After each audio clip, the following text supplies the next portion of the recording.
में तंबू कैसे उखड़े?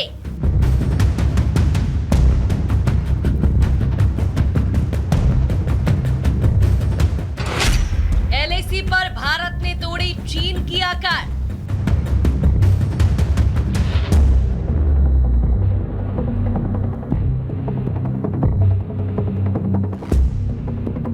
आज देश में एक ऐसी सरकार है जो देश की सीमा के 1 इंच से भी समझौता नहीं कर सकती।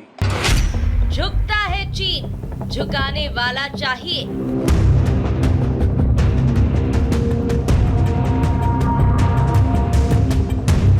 पूर्वी लद्दाख के डेपसांग और डेमचोक इलाकों में चीनी सैनिकों के बीच पीछे हटने की प्रक्रिया पूरी हो चुकी है। बताया गया कि चीन की आर्मी एलएसी के पास सैन्य बुनियादी ढांचे को खत्म कर चुका है। तभी तो कहते हैं झुकता है चीन, झुकाने वाला चाहिए। भारत ने घोषणा की थी कि उसने पूर्वी लद्दाख में एलएसी पर गश्त करने के लिए चीन के साथ समझौता कर लिया है, जो इस क्षेत्र में 4 साल से चल रहे सैन्य गतिरोध को समाप्त करने में एक बड़ी सफलता है। उसके बाद विदेश मंत्री एस जयशंकर और चीन के विदेश मंत्री के बीच अहम बैठक हुई। इस दौरान जयशंकर ने कहा एलएसी और समझौतों का सम्मान हो। Today we have reached where we have. There are 2 reasons for it. One, a very determined effort on our part to stand our ground and make our point. And the second is because actually in the last decade we have also improved our infrastructure. But I think the combination of all of this has led to where it is.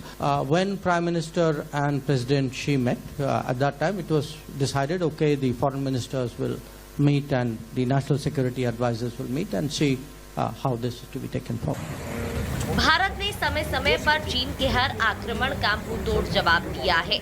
चीन के छल को दिमाग और बाहुबल से पीछे खदेड़ दिया। कुछ ऐसा ही एक बार फिर हुआ। एलएसी पर आंख दिखाने वाले चीनी सैनिक आंख झुकाए पीछे हट चुके हैं। टेंट उखड़ चुके हैं। ड्रैगन की डर्टी अकड़ भी मिट्टी में मिल चुकी है। पहाड़ आप देख रहे हैं डेमचौक के बिल्कुल इसके पीछे, जहां पर भारत और चीन का बॉर्डर है, वहां से डिसएंगेजमेंट की शुरुआत हो चुकी है।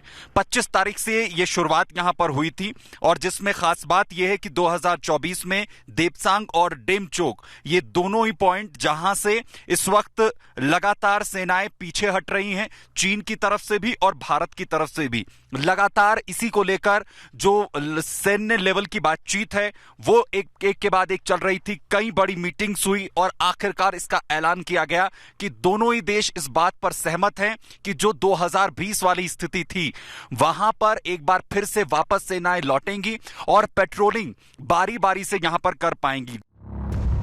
भारत चीन बॉर्डर पर डेमसांग और डेमचोक में दोनों सैनिकों के पीछे हटने की प्रक्रिया बुधवार को पूरी हो गई।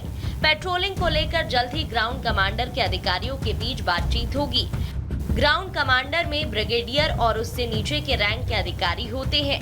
भारत चीन के बीच एलएसी पर पेट्रोलिंग को लेकर हुए समझौते पर विदेश मंत्री एस जयशंकर ने 27 अक्टूबर को कहा था कि सैनिकों की वापसी पहला कदम है। अगला कदम तनाव कम करना है। ये तनाव तभी कम होगा जब भारत को यकीन हो जाए कि चीन भी ऐसा ही चाह रहा है। तनाव कम करने के बाद बॉर्डर को कैसे मैनेज किया जाए, इस पर चर्चा की जाएगी। एक तरफ देपसांग है जहां पर जो पॉइंट है पीपी 10 से लेकर 13 तक, वहां पर वापसी हो चुकी है और साथ ही डेमचोक के चारडिंग नाला है यहां पर इसके पीछे कुछ ही दूरी पर, जहां पर दोनों सेनाओं के जो सैनिक हैं उनकी वापसी हो चुकी है, जिसमें पश्चिमी हिस्से की ओर भारतीय सैनिक और नाले के जो पूर्वी हिस्सा है वहां पर चीनी सैनिक इसके पीछे यहां पर जा रहे हैं। करीबन 50 से 60 वाहन हैं सेना के जिन्हें यहां से हटाया जा रहा है और कुछ हिस्सों को शुरुआत में हटाया गया था, कुछ सैनिकों को पहले वापस बुलाया गया था। वहीं अब ये जो डेमचोक पॉइंट है यहां से लगभग सभी जो 2020 वाली स्थिति है उससे 2020 वाली स्थिति पर दोनों ही पक्षों के जो सैनिक हैं वहां से अब पीछे जा चुके हैं। भारत चीन के बीच पूर्वी लद्दाख में 4 साल से सीमा विवाद को लेकर तनाव था। 2 साल की लंबी बातचीत के बाद पिछले दिनों एक समझौता हुआ। दोनों सेनाएं विवादित पॉइंट देपसांग और डेमचोक से पीछे हटी। 18 अक्टूबर देपसांग और डेमचोक से पीछे हटने की जानकारी सामने आई थी। इसमें बताया गया था कि यहां से दोनों सेनाएं अप्रैल 2020 से पहले की स्थिति में वापस लौटेंगी, साथ ही उन्हीं क्षेत्रों में गश्त करेंगी जहां अप्रैल 2020 से पहले किया करती थी। इसके अलावा कमांडर लेवल मीटिंग होती रहेगी। 2020 में भारत चीन के सैनिकों के बीच गलवान झड़प के बाद से देपसांग और डेमचोक में तनाव बना हुआ था। करीब 4 साल बाद 21 अक्टूबर को दोनों देशों के बीच नया पेट्रोलिंग समझौता हुआ। 25 अक्टूबर भारत और चीन की सेनाएं शुक्रवार 25 अक्टूबर से पूर्वी लद्दाख सीमा से पीछे हटना शुरू हो गई। जानकारी के मुताबिक पूर्वी लद्दाख के डेमचोक और देपसांग पॉइंट में दोनों सेनाओं ने अपने अस्थायी टेंट और शेड हटा लिए। आपको बता दें कि 15 जून 2020 को चीन ने ईस्टर्न लद्दाख के सीमावर्ती इलाकों में एक्सरसाइज के बहाने सैनिकों को जमा किया था। इसके बाद कई जगहों पर घुसपैठ की घटनाएं हुई थी। भारत सरकार ने भी इस इलाके में चीन के बराबर संख्या में सैनिक तैनात कर दिए थे। हालात इतने खराब हो गए कि LAC पर गोलियां चली। इसी दौरान 15 जून को गलवान घाटी में चीनी सेना के साथ हुई झड़प में 20 भारतीय सैनिक शहीद हो गए थे। बाद में भारत ने भी इसका मुंहतोड़ जवाब दिया था। इसमें करीब 60 चीनी जवान मारे गए थे। लेकिन अब चीन की आर्मी पीछे हट चुकी है और सैन्य बुनियादी ढांचे को खत्म करने की पुष्टि हो चुकी है।